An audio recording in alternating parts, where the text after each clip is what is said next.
Voici le problème que nous allons résoudre ensemble aujourd'hui. Pierre partage équitablement son jeu de 54 cartes entre ses 4 amis.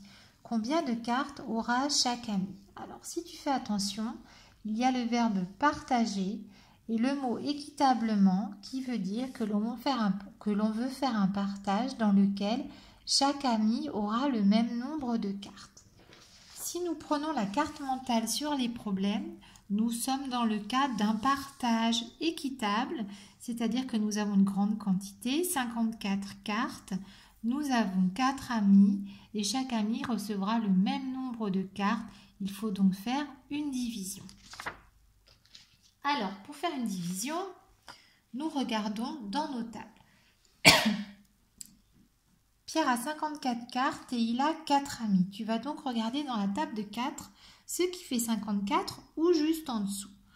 Alors, tu regardes ta table de 4 et puis tu t'aperçois que le plus grand résultat qui t'est proposé est 4 fois 10 égale 40. C'est trop petit puisque nous avons 54 cartes. Tu ne vas donc pas pouvoir te servir immédiatement de tes tables pour résoudre ce problème. Alors, comment faire? Tu vas faire le petit schéma de la pieuvre. Donc, tu traces d'abord un rectangle où tu mets la grande quantité, 54 cartes. Et puis après, cette pieuvre, tu vas lui faire 4 bras.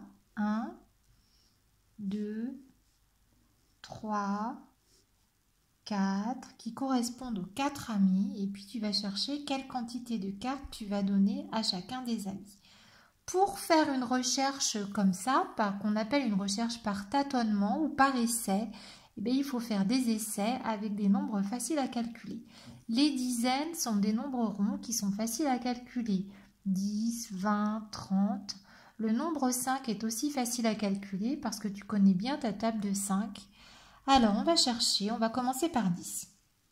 Si je donne 10 cartes à chacun des 4 amis, 10 fois 4 égale 40. Je suis encore loin de 54, je vais essayer plus grand.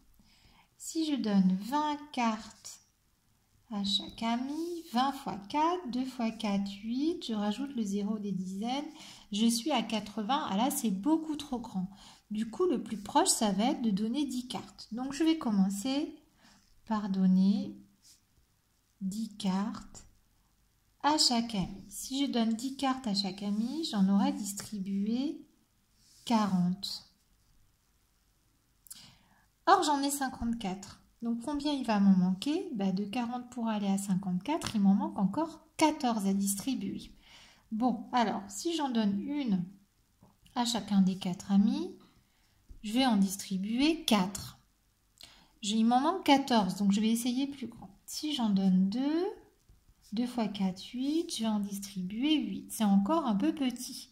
Si j'en donne 3 à chacun des 4 amis, 3 fois 4, 12. Ah, là, j'approche des 14. Si j'en donne 4, 4 fois 4, 16, c'est trop grand. Donc, le plus proche, ça va être d'en donner encore 3 et j'en aurai distribué 12. Donc, je vais en rajouter 3 partout et j'en aurai distribué 12. Donc, j'en aurai distribué en tout 10 à chacun, plus 3 à chacun, ce qui me fait 40 plus 12, j'en aurai distribué 52. Sur les 54, il va donc m'en rester 2 qui ne seront pas distribués.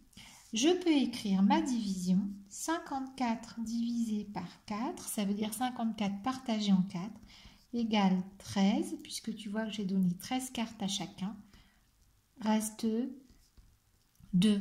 Je peux aussi écrire 54 égale 4 fois 13 plus 2. Dans quelques jours, nous allons apprendre à résoudre ce type de problème en posant en colonne avec la potence une division de ce type. Mais tu vois que même sans savoir poser les divisions de ce type avec la potence, on arrive quand même à trouver les résultats en faisant des essais.